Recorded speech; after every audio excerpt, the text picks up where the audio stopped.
A paz do Senhor, professores da Escola Bíblica Dominical. Sejam bem-vindos a mais um EBD em Síntese Podcast. Hoje, como vocês já sabem, né, com o momento pedagógico da classe de adultos. Que nesse trimestre estamos estudando, né, a lição que tem por título A Igreja em Jerusalém. Doutrina, comunhão e fé, a base para o crescimento da igreja em meio às perseguições. E o bom é que hoje a gente vai trazer assim algumas orientações para essa base. E a base que a gente vai falar hoje é uma igreja fiel à pregação do evangelho. Então, ao longo da lição, a gente vai ver que justamente, né, a pregação bíblica, como a verdade prática diz, ela vai consistir em dar testemunho de Cristo no poder do Espírito. Então, comigo, como vocês sabem, está a irmã Rosirene, a paz do Senhor. A paz do Senhor para todos os nossos ouvintes. Sejam muito bem-vindos ao nosso podcast. Que Deus abençoe a cada um dos nossos ouvintes. Amém. E, irmãos Irene, quais são os objetivos para essa lição, para o estudo desse tema, né? No dia de hoje, ou que você vai dar aula? Para a terceira lição do nosso trimestre, né? Os objetivos da nossa lição são expor a importância da pregação das Escrituras, demonstrar como o Espírito Santo lhe capacita a igreja a pregar com poder e autoridade. E o terceiro objetivo é incentivar os nossos alunos a pregarem uma mensagem de esperança fundamentada na palavra de Deus. Isso mesmo. E com base, queridos, nesses três objetivos, né? E aqui até a sugestão de método, né, para essa aula vai trazer algumas orientações para justamente incentivar a aplicabilidade dessa palavra. Então, como a verdade prática traz, então a verdade bíblica, ela precisa ser pregada também através do nosso testemunho. Não só isso, ele vai justamente expondo, né, a importância dessa base do conhecimento da palavra. Não só isso, ele vai, dentro desse processo, a ação do Espírito Santo, né, nesse conhecer a palavra, anunciar a palavra. E por isso que vem justamente nesse intuito de trazer, né, essa necessidade não só de pregar, mas também de conhecer para pregar, né? Então, é nesse sentido que vai caminhando a lição. E aí, pensando nisso, irmã Irene, qual orientação a senhora traz para a gente nessa aula, na ministração dessa aula? Pois é, hoje nós estamos iniciando, após a descida do Espírito Santo lá no Pentecoste, né, que nós estudamos nas aulas já passadas. Nós vamos agora iniciar um momento que a igreja começa a expandir através dessa unção do Espírito Santo. E aí a lição de hoje, ela é baseada na pregação de Pedro, né? É, aquele homem, aquele paralítico que estava ali na porta formosa do templo. É engraçado que eram dois, né? Interessante que eu li uma versão que a gente identifica que já eram dois. Então, veja, o que é que nós podemos levar ao nosso aluno para ele conscientizar daquela pregação, qual foi aquele intuito de Pedro ali eh, para chamar a atenção e identificar aquela mensagem da pregação do Evangelho.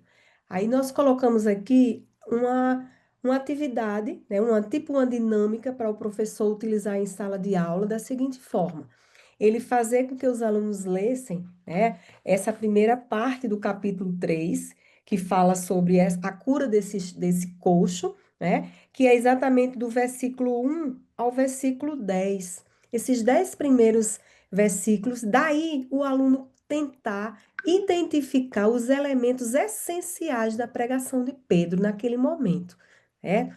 Como caracterizava aquela igreja que era viva, né? Partindo da pregação da palavra de Deus, impulsionada pelo Espírito Santo.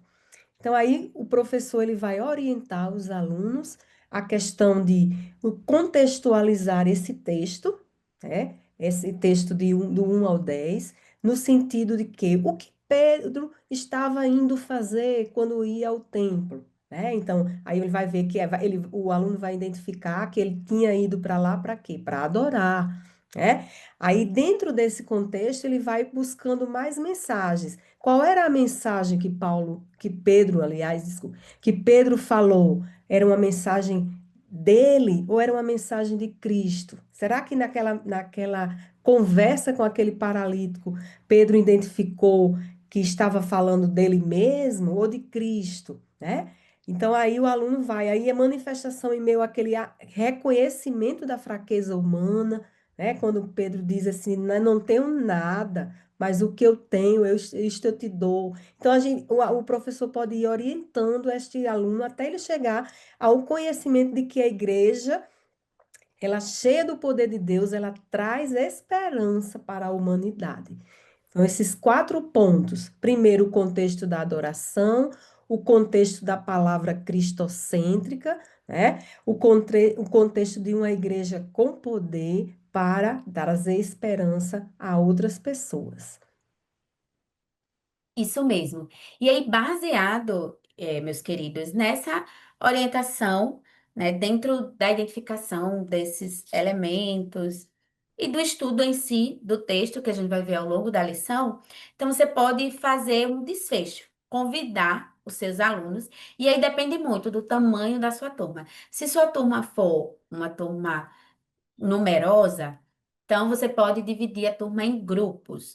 Caso seja uma turma pequena, né, menor, então você pode fazer essa atividade individual, que eu aproveito muito o objetivo 3 que tem, né, por finalidade incentivar os alunos a pregarem uma mensagem de esperança fundamentada na palavra de Deus.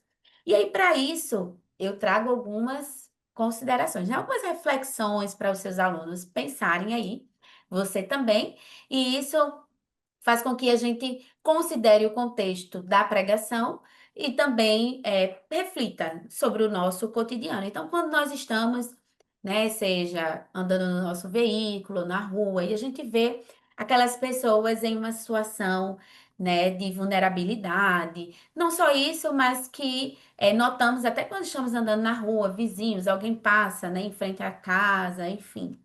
Então, quando a gente olha ou escuta uma história, normalmente o que vem à sua mente é o seu coração, né? E aí a gente sabe que todo cristão, o desejo é compartilhar as boas novas, compartilhar que Cristo ele tem uma solução, né, para a situação que essa pessoa está vivenciando. Mas ele tem uma solução não financeira, né? E a gente sabe disso, mas uma solução para a vida, com paz, né? Num aspecto espiritual, a gente está falando.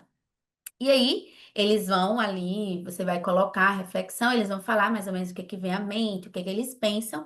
E dentro disso, a sugestão seria pensar, né, quais situações hoje também são oportunidades para falarmos de Jesus. Então, às vezes é estar em uma parada de ônibus, às vezes é estar conversando com um amigo de trabalho, às vezes é estar na fila do supermercado, até uma ação, uma atitude de um cristão ali, de alguém que está com um item, 2 itens, você vê que está apressado, pede para, né? Enfim, uma série de fatores que você pode ajudar uma pessoa recentemente, inclusive, escutei uma pessoa dizendo assim: Meu Deus, olha, eu vi uma senhora descer com quase um andajazinho do ônibus. Minha vontade era parar o carro e ajudar. Aí eu disse ao meu esposo, aí o meu esposo disse: Mas ela pode não aceitar. Ela disse: Se ela não aceitar ou não, mas eu vou. E aí foi, e ajudou, enfim. Então, são essas ações, né, que vão aí nos trazendo essas oportunidades, porque a pessoa vai identificar em nós, né? Cristo, justamente, a ação, né? Que também não parte de nós. Não é porque a gente quer ser bonzinho. Essas ações, elas vêm porque o Espírito Santo é quem nos move, né?